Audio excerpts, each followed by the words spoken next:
Hi hello friends, welcome back to Media Talks. நான் உங்கள் மௌனிகா. இன்றைக்கி எபிசோட் ரொம்பவே ஃபாஸ்ட்டாக மூவ் ஆச்சு, எதிர்பார்க்கவே இல்லை. நிறைய விஷயங்கள் வந்து பார்த்திங்கன்னா நம்ம காமிக்காமலே டேரெக்டாக நிறைய ட்ராக் வந்து மூவ் பண்ணியிருந்தாங்க. அதை பற்றி நம்ம தனியாக பேசுவோம். இந்த ஒரு வீடியோ வந்து பார்த்திங்கன்னா இதுவும் நல்லதுக்கு தான் அப்படின்ற மாதிரி தான் எனக்கு ஃபீல் ஆச்சு. இந்த ஒரு ப்ரெஸ் மீட், இந்த ஒரு ட்ராக், இப்போ கரண்ட் ட்ராக் போயிட்டுருக்கு இல்லையா, ரொம்பவே நல்ல ஒரு ட்ராக் தான். இது நல்லது அப்படிங்கிற மாதிரி எனக்குமே ஃபீல் ஆகுது. பட் ஆனால் ஃபயராக இருந்துச்சு எபிசோடுமே சொல்லலாம். ஸோ எங்கேயுமே ட்ராக் பண்ணாமல் நெக்ஸ்ட் ரொம்ப ஃபாஸ்ட்டான ஒரு ஸ்க்ரீன் பிளேயில் கொண்டு போயிருந்தாங்க.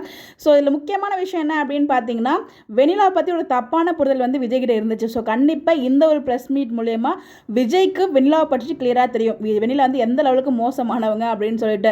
ஸோ அவங்களுக்கு வேணும் அப்படின்னா அதுக்காக எந்த லெவலுக்கும் எந்த எல்லைக்குனாலும் போவாங்க. அந்த ஒரு சுச்சுவேஷன் வந்து பார்த்தீங்கன்னா வெனிலா வந்து இப்போ இருந்துட்டு இருக்காங்க.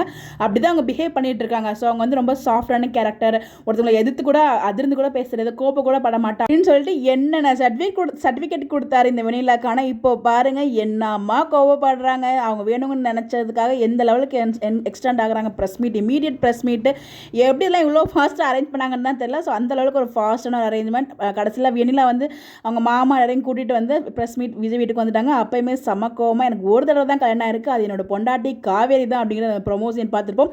கண்டிப்பாக அந்த சீன் நாளைக்கு வரும் எக்ஸ்பெக்ட் பண்ணேன். கண்டிப்பாக நாளைக்கு ஒரு ப்ரொமோமே வரதுக்கு நிறைய சான்சஸ் இருக்குது. பட் ஆனால் இந்த விஷயம் நல்லது அப்படிங்கிறப்போ எது நல்லது நான் சொல்கிறேன்னா, கண்டிப்பாக விஜய்க்கு வந்து வெனிலா பற்றி எல்லா விஷயமே கொஞ்சம் புரிஞ்சிருக்கும். அவங்க எந்த அளவுக்கு எக்ஸ்டெண்ட் ஆகுறாங்க, அவங்கள பற்றின ஒரு நல்ல புரிதல் வந்து இப்போ கண்டிப்பாக அவங்க எந்த மாதிரி கேரக்டர் அப்படிங்கிறத கிளியராக புரிஞ்சிருக்கும் விஜய்க்கு என்னை பொறுத்த வரைக்கும்.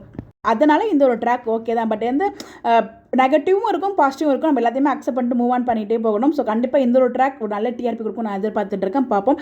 நீங்கள் எபிசோட் பார்க்காம உங்களுக்கு என்ன ஃபீல் ஆச்சு சொல்லி மறக்காமல் கமெண்ட்டில் ஷேர் பண்ணுங்கள். இந்த மாதிரி எப்படி தெரிஞ்சுக்க நம்மளோட சேனலை ஃபாலோ பண்ணிக்கோங்க. Bye bye.